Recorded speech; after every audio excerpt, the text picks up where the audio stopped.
got a cortisone shot. The most excruciating thing I've ever experienced. Gallery. Terrible. I used to get Good evening, everyone. Let's get this show on the road. All right, at this time, I'll call to order the regular scheduled board meeting for the Village of Midlothian Wednesday. Am I on? Wednesday, August 10th, 2022, at 7 p.m. Roll call, please, Clerk Moscow. Trustee Burbatt. Here. Trustee Caveney. Here. Trustee Crowley. Here. Trustee Hilly. Here. Trustee Johnson. Here. Trustee Killelea. Mayor LaRue. Here. You have a quorum. Thank you, sir. Please stand for the Pledge of Allegiance and remain standing for a moment of silence for our fallen veterans. I pledge allegiance to the flag of the United States of America and to the republic for which it stands, one nation, under God, indivisible, with liberty and justice for all.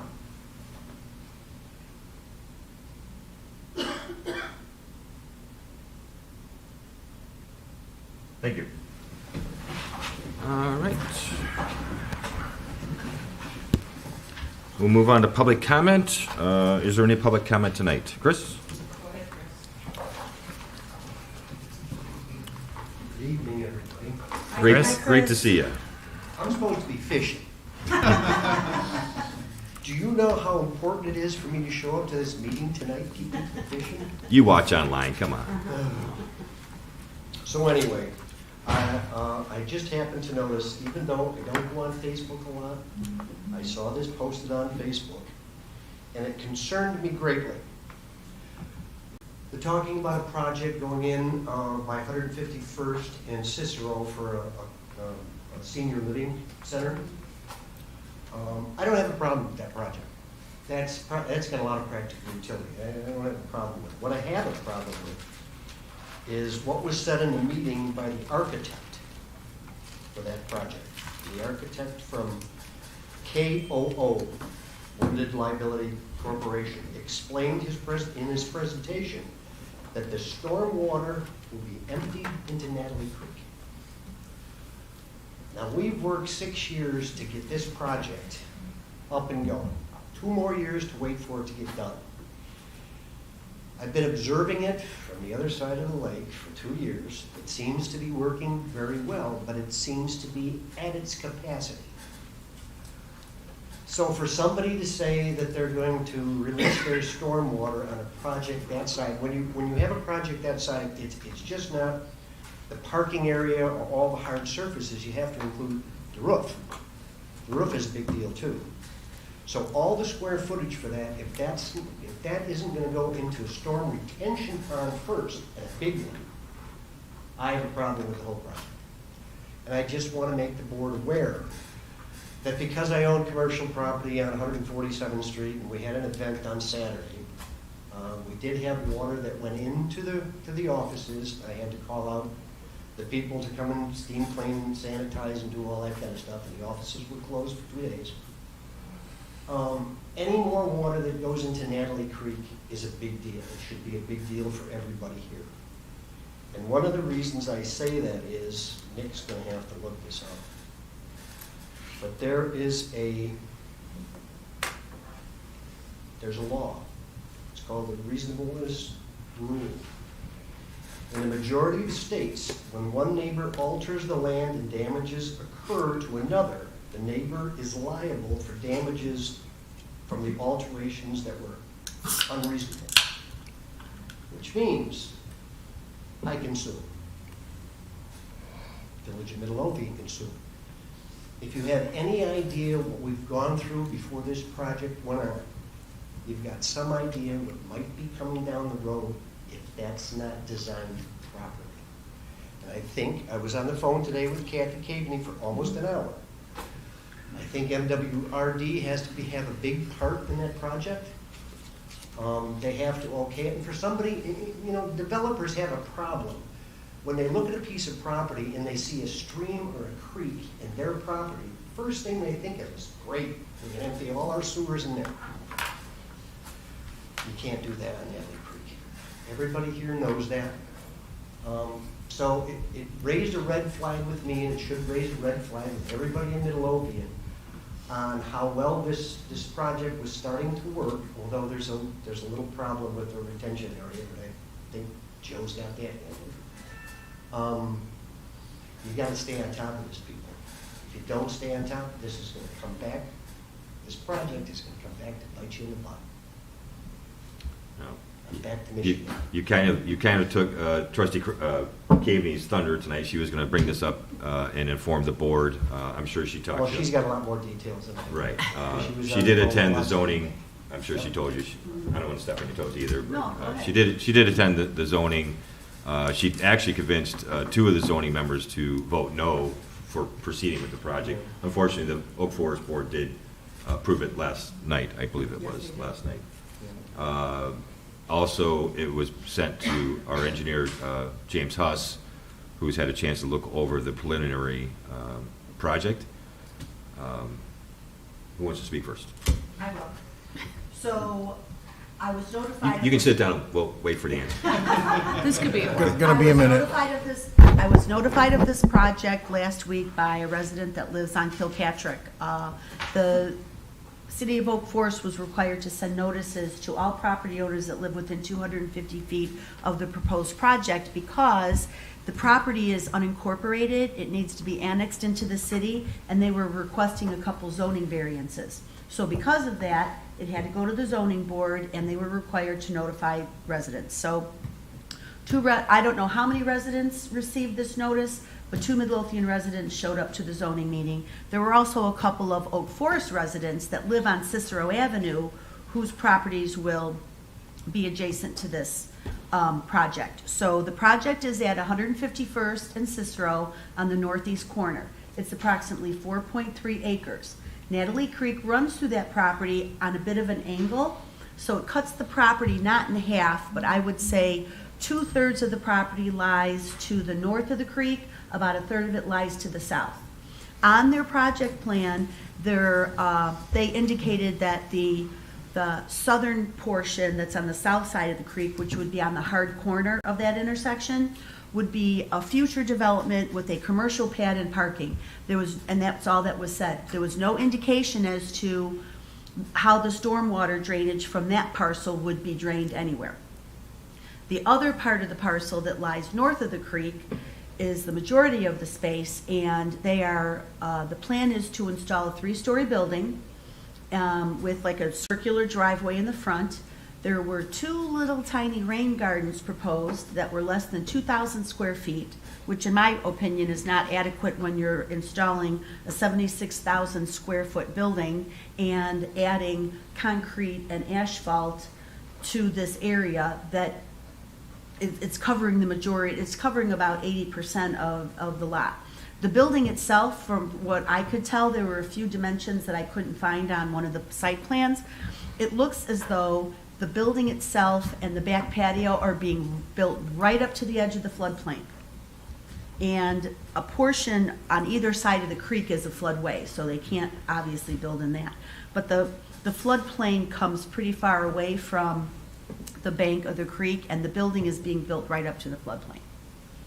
And I have the same concern as everybody else. I looked on, I pointed out to you guys in the email I sent you on page 25, there was a proposed engineering drawing that was done by Terra Engineering. And on that drawing, it indicated that there would be an underground vault, which is like an underground storage tank for the stormwater. However, there were also pipelines drawn on that drawing, I believe 2 or 3 pipelines showing outfall to the creek. And I asked the architect's representative who was there what percentage of water would percolate into the ground and what percentage would drain into the creek, and he told me he did not know. So I was going to attend the Oak Forest Board meeting last night. However, their public comments were at the end of the meeting, not at the beginning. So instead, I sent an email to the mayor and I asked it to be shared with the board members. And I did not ask them to not approve the project, but I asked them to approve the project with a modification to not allow the developer to drain any bit of rainwater into Natalie Creek. And, for the obvious reasons. We had this rain event on Sunday, and the Natalie Creek improvements did not work as they should have. We had a couple of pockets of flooding and a couple of businesses flooded, and it shouldn't have happened. So, because just so everybody knows, the office building that took on water is at 147th and Colmar. The creek runs behind that building, goes under 147th Street on an angle to Kilbourne.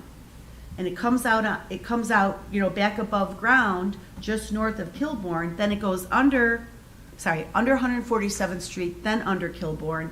And right there seemed to be a pinch point where water wasn't getting through the riprap to get into the large detention pond that's between Kilbourne and Costner.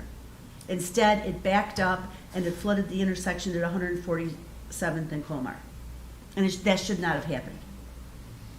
So, I had it on tonight's agenda to discuss. I wanted to bring it up to the board to make sure that the board is aware of it, because I don't know what action we can take as a municipality. I don't want to have to take action against anybody, but we need to take action to protect our community and our residents, because we've lived through this flooding for way too many years. That's the whole reason I'm sitting up here at this desk, is because of the flooding on Natalie Creek. And So I want James to be able to talk to, what the action we can take and we will take is direction to Robinson Engineering to make sure that they're on top of this with MWD and our contacts there that make sure that this is, I have a hard time believing MWRD would approve a project that would negatively affect a $9 million project that just got completed. So, James, you can. Correct. You mind if I just kind of Yeah. jump in and fill in some blanks? Yeah, go ahead. Talk for the microphone, so sorry if it looks like I'm ignoring everybody. Just more informationally, as I said, Trustee Caveney did send me the plans. I looked at them briefly. As much as we'd like to think that a village that is a downstream village like Midlothian can restrict development on a waterway or allow people to drain into a waterway further upstream of them, as much as we'd like to say we can do that, it's just not really feasible. Like we can't order Tinley Park to refuse any development if they drain into Midlothian Creek, which has flows that will inevitably come through the village. You'd love to be able to do that. That's not how it works. What makes it work to limit the impacts is the WMO, which is what MWRD administers, Watershed Management Ordinance.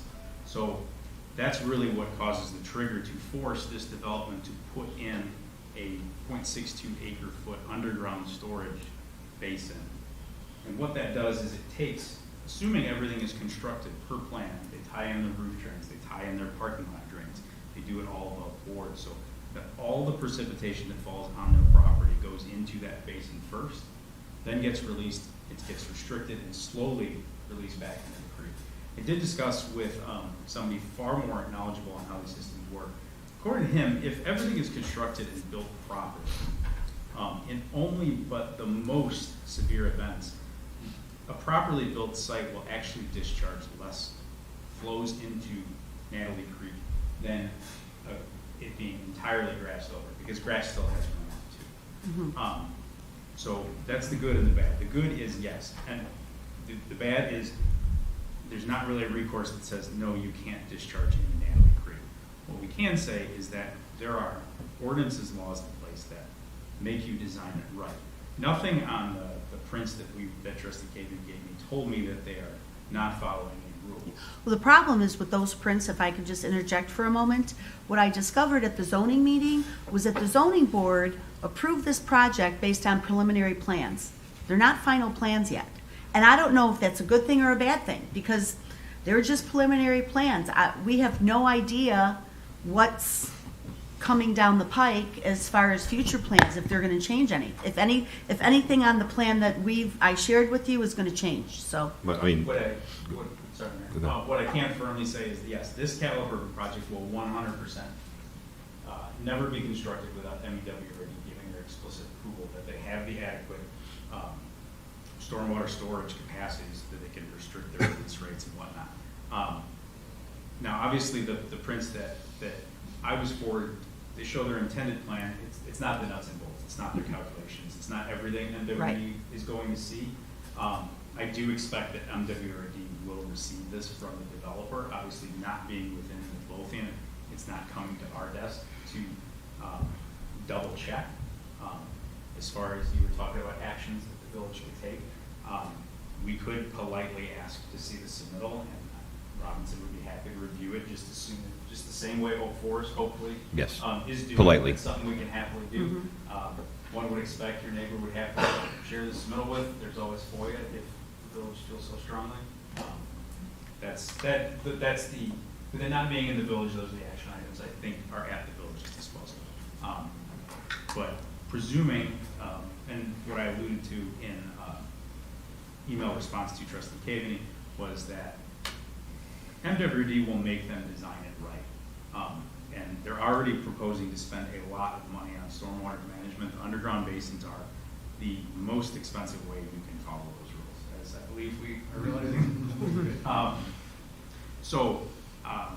I have confidence. I think it's more of a construction issue, making sure that they are not just ending their gutters at the ground, but making sure they're tight. That, I think, is the bigger thing to look for, assuming all the design is up to par. If we could reach out to Oak Forest and politely ask for those, have those requests, I mean, that would, all right. Certainly. We'll work together on that, or you and Joe and me. Yep. Just back to the zoning work. All they were meeting for the zoning hearing was to, and you could, was your question answered? All right. The zoning board was, obviously, you know this, you know about the zoning. They were just having a hearing to see if they would zone it for that type of business. But they approved the whole plan. They approved the whole project. It wasn't just the zoning. They were recommending for approval. Despite They were recommending for approval, and it went to the village board last night, and the village board approved it. I would just say, trustee, that the zoning board is addressing the zoning issue, which without that, there is no project. I would say at this point, this zoning board has no authority over annexation. The zoning board has no authority over implementing the building code and the watershed code of Oak Forest, and they certainly don't have any authority over loosening the regulations, as the engineer said, Right. the village engineer said, with regard to MWRD. So this is a very singular issue, and that is whether the project can be put in under the Oak Forest zoning code. It does not address all of those other issues. No, I understand that, but on your agenda for approval was an ordinance to approve the annexation of the property and an ordinance on their agenda to approve the project. And the city of Oak Forest put on their Facebook page today that the project was approved. And it's Yeah, and- moving forward to be built, Again, so. approving the project Yeah. is separate from complying with MWRD No, I ordinances, understand. I know they have to comply. as well as state law with regard to But we annexation. all know that when developers turn in plans to build X, it always turns out to look like Y. So Be that as that's it the may. reason for the concern. We want to make sure that it is built according to the way it is approved by MWRD. Sure. Chris, feel free to stay for the rest of the meeting instead of running back. Okay. Gene? Okay, I have a few things that I'd like to address or ask. What's the status of the Economic Development Committee? The status of the Economic Development Committee is that we have received some emails from interested residents, and I need to share those with the mayor and trustee Crowley, and we're going to be reviewing all of those, and then we will be contacting everyone to have a little interview. Okay, So that's where we're at. Thank you. Okay, oh no. Okay, good thing. You know the blue garbage cans, the ugly ones that are along the street? We need to have some more put over, preferably like over by the bus stop in front of the green, because the flower boxes over there are becoming garbage cans. I believe Joe reached out to They did. the garbage. He did. He did, yeah. And they I said saw no. a picture. They said no? Yeah. Okay, there you And go. then the ones down here in front of Village Hall and across the street, they're overflowing too. Okay. Alrighty, and,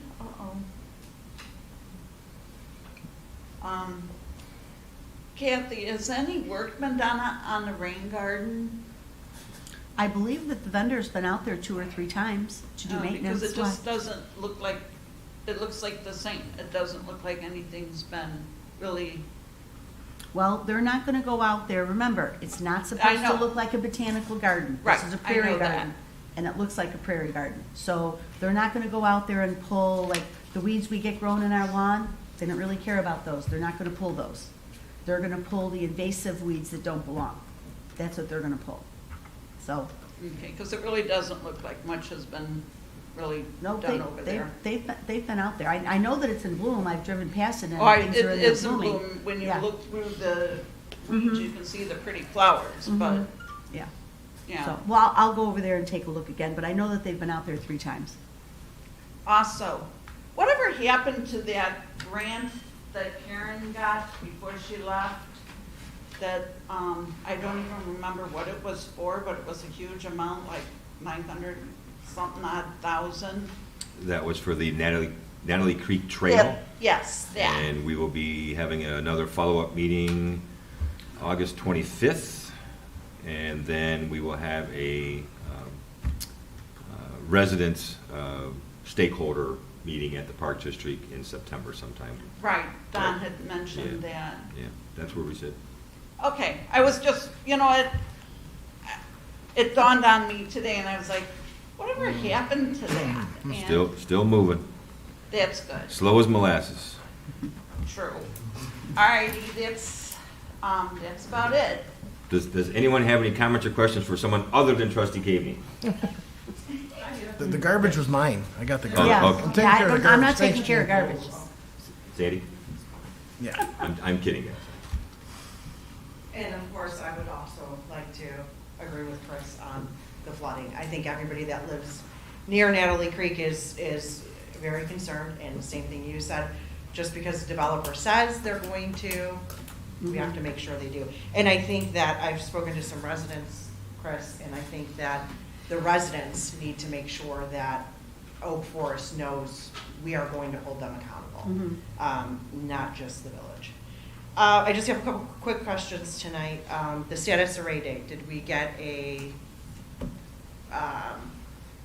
We actually found Appraisal? someone that would do an appraisal for us Okay. for not an arm and a leg. Well, it's still an arm and a leg, but The inspection and review has occurred. We're waiting for the actual appraisal to be put into writing and given to the village. and do we have a time frame for that? Should be next week. Oh, That's good. when the deadline was for them to do it. Okay, and are we still, I'm sorry, probably this is to you, Kathy. Are we still receiving a grant for the grass cutting of abandoned homes and properties? That is through SSMMA, and that's kind of a renewable thing every year, so we'll have to reach out to them and find out. I never really was involved with that at all. Okay, It came through and it would go to Treasurer Britton, and then a few of the clerks in the office would help compile all the documentation for us, so Sure. I'm kind of a little bit out of the loop on that.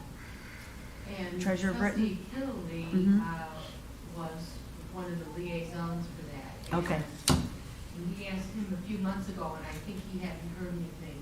Okay, well, we'll check with Don and we'll ask him to follow up on that Okay, great. with South Suburban mayors and managers. yeah, because I think that would take alleviate a little off of the village. And have we heard anything about our risk insurance for the village? Is our risk insurance going to go up due to any recent settlements, or have we heard anything at all from our risk carrier? Treasurer Britton, you want We've not heard anything definitive, but for the last 2 years, insurance has gone up, not just because of claims experience, but also everything that's going on in the world. Yeah. So we would imagine that, that we probably would see an increase. We don't usually get quoted till September or October, so that we'll know more then. Okay, and you'll let us know then? And then we'll. Yeah, okay, perfect. I only have one more thing. Outside attorneys, I saw on I believe, tonight's agenda about contracting an attorney.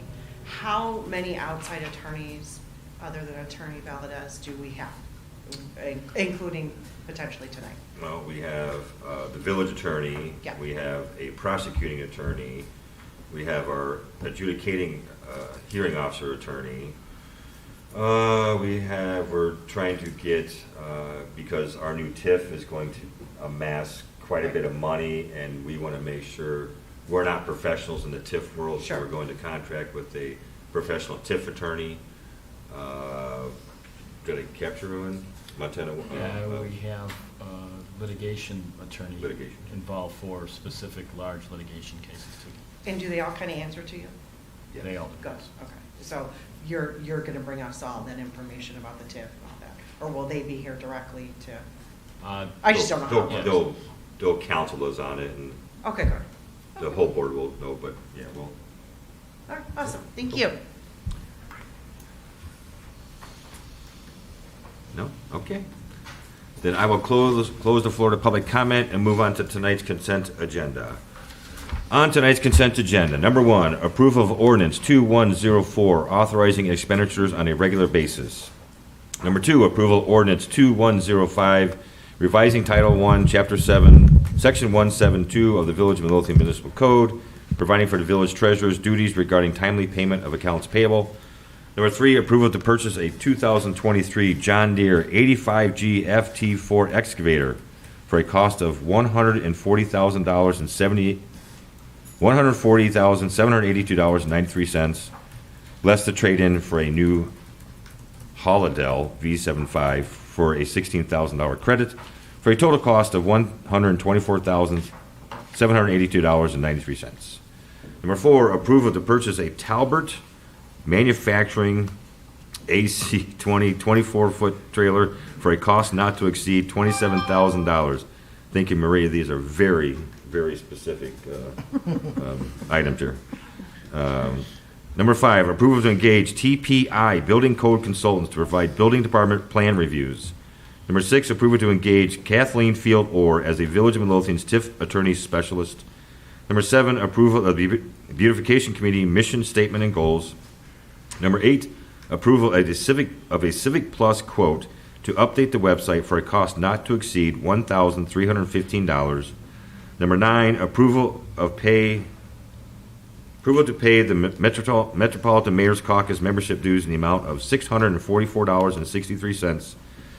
And number 10, approval of the list of bills. Is there any item any trustee would like off of tonight's consent agenda? Mayor, I'd like the first one, please, related to the petty cash, number 8. It's the authorizing expenditure. On a regular basis? On a regular basis, yes. You'd like that removed? Yes, I have a specific question, so Okay, yes. perfect. Anyone else? Then I am looking for a motion to approve tonight's consent agenda without item number 1, approval, which is approval of ordinance 2104, authorizing expenditures on a regular basis. I'll make the motion. I'll second. Any discussion? Roll call, please, Clerk Moss. Trustee Caveney. Aye. Trustee Crowley. Aye. Trustee Burbett. Aye. Trustee Hilly. Aye. Trustee Johnson. I'm unclear. Are we going to talk about this or not? Yeah. Okay. Aye. Motion carries. Thank you, sir. Then at this time, I'm looking for a motion to approve the ordinance 2104, authorizing expenditures on a regular basis. I'll make the motion. I'll second. Any discussion? Yes, perhaps I missed it last week, but can I understand what this means, that there'll be petty cash in the police? Is it, there's going to be $300 of petty cash in the police department, the fire department, in public works and administration? I'm not sure what that means and who's responsible for the cash and how is that going to be accounted for? So currently, I think all the departments, I'm not sure about administration, but all the departments do keep petty cash in there, for expenditures during the day. And then each department is responsible for it as of right now. That wasn't part of the change for this ordinance. This was what we had discussed in the finance committee. That was already in there. This was what we had discussed in the finance committee to make sure that we were able to pay our utilities. Right, and I remember that part. In a timely manner. Yes. This was an ordinance that was already existing, and we just added some of the utilities that weren't included to it. So that was a previous standing portion of the ordinance. So in terms of cash, who then accounts for it and how does it get who ultimately gets the money? Well, the money's kept, I mean, for the police department, and I think the fire department too, Dan keeps it in a locked part of his office. Okay. And he's the one who's accountable for it. Okay, and Public Works? It'd be the superintendent. Okay. Superintendent. all the So from the department heads. administration point of view, this question was raised by Jackie Harris. I'm unclear where this $300 sits because I don't think it sits in the front office, correct? No, it sits in each department. Each Each department. department has petty cash on hand. But this is administration. There's 4. Right, has an amount for administration. Oh, I don't know, I mean, that was, I don't know Yeah. because that was there prior Right. to us doing this. We This had, was we the had this ordinance. discussion Yeah. and I know what we talked about, paying bills on time, but I'm a little concerned because I wasn't sure how this is accounted for, how is it's turned in balance. So There that's was- why I'm just asking. I'm sorry. There was always a lockbox in the safe area, or in the safe, that administration department could use, and it goes through the same invoice process. When they want to replenish it, there's an invoice that has to be signed off by, So is it administration or is it finance? I thought it was administration. It was when finance and administration were together, it was administration, and now it's finance. I Okay. have it locked up. I don't know how everybody else does, but people have to sign slips. Right. The receipts are attached, and we did use it more, I don't know how the other departments are, we used it more before we had credit cards. Now that we have credit cards, we're allowed to, we don't seem to use it as often. That's true. Is there a need for your department that you? No, I just, Specifically the was- question was raised as to who's responsible for this, how's it accounted? Does it come to the front office in terms of the front office taking the money in? Because that's where typically the only place in the village that takes the money in. So I just wanted to understand from my perspective, because this was new to me. So that's why before I voted on it, I want to make sure I was clear what our responsibility is as the front office and administration, because Jackie said we don't carry that kind of cash. We have the I think the $200 front office cash register, so I wanted to make sure I understood. Maybe I can help clarify the operative language of the ordinance that actually applies to, the ordinance that you're discussing right now. The ordinance that you're discussing right now doesn't have any provisions with regard to petty cash. That's just to authorize the treasurer to be mindful of accounts payable in addition to, accounts receivable.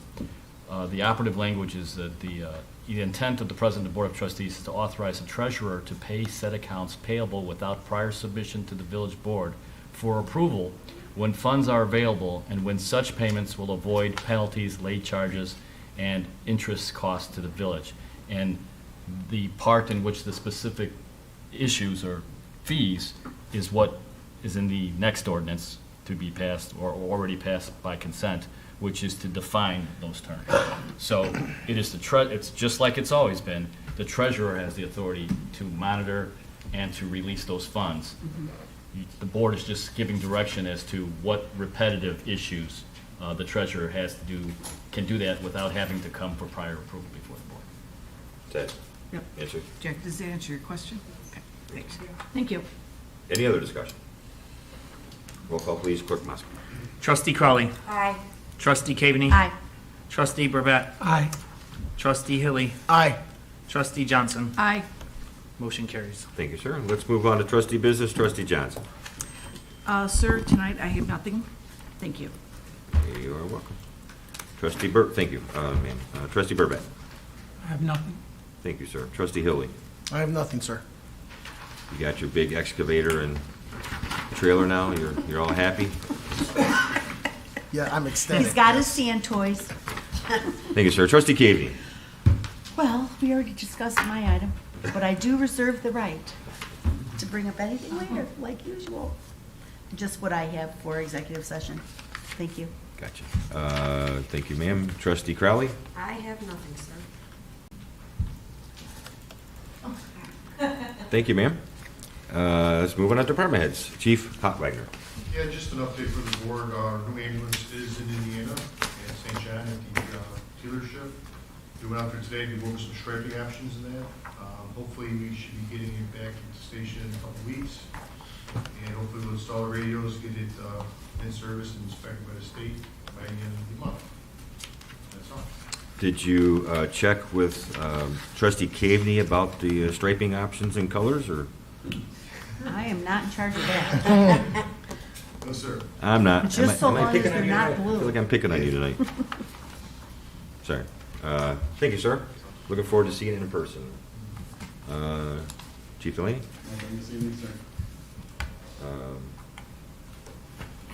Deputy Clerk Clackey? Engineer Huss? Thank you, Mayor. Just two very brief items to bring up. The paving program has finally started removing curbs. That should start picking up very quickly. More importantly and more of an inconvenience is we did receive our utility permit back from the Illinois Department of Transportation for the water main work from on 147th from Cicero to Kilpatrick. We have a pre-construction meeting next week. That work made very well. You'll probably see a truck doing some soil testing on Friday at 10 a.m. But then that will get rolling pretty quickly. It'll be an inconvenience for probably estimate about 2-3 weeks. That's not going to go. Perfect. Thank I you. have a question with regards to paving. I believe that I might have sent an email to Superintendent Sperry and the mayor with regards to this. On Sunday, while I was driving the neighborhood, after the rainstorm, I always go down Keating Avenue, south of, I think, 145th Street. That's where it dead ends. And at the end of the block, the second or third house from the end, on the west side of the street, there's a big patch in the street there. And that patch has totally failed. A resident has contacted me several times about it, and I'm thinking, okay, there's, a little sinkhole. Not a sinkhole. It is a ginormous fail, to the point of being dangerous. If we had to have an emergency vehicle, a fire truck, or an ambulance go down the street to the end of the block, they would get stuck in the hole. It's very, very bad, and it needs to be addressed ASAP. What This- street? Keating. That's on the list to do this year. The whole street or just that patch? The better part of the block, I Better, think, the yeah. bottom half of the block. Just Superintendent When you say Sperry- bottom half, you mean the south South end half. of it? South Okay. half. I'll be honest, I have not been over there since I met a few weeks back with Superintendent Sperry, but yes, he did talk to me about that area, and we will be having Okay. deconstruction. So I Very- can call very those good. residents and tell them that their block's getting repaved, the Not back? next week, but it's definitely. It's on, this summer, it'll get repaved. Okay, because, yeah, it's really bad. I had to drive around it, it's that bad. You can't even drive through it. Okay, thank you. Superintendent already mentioned it. Okay, thank you. That's all I have. Speaking of road construction, and I know it's not you, I will be relaying this to Superintendent Sperry as well. The project management of the job is not going well.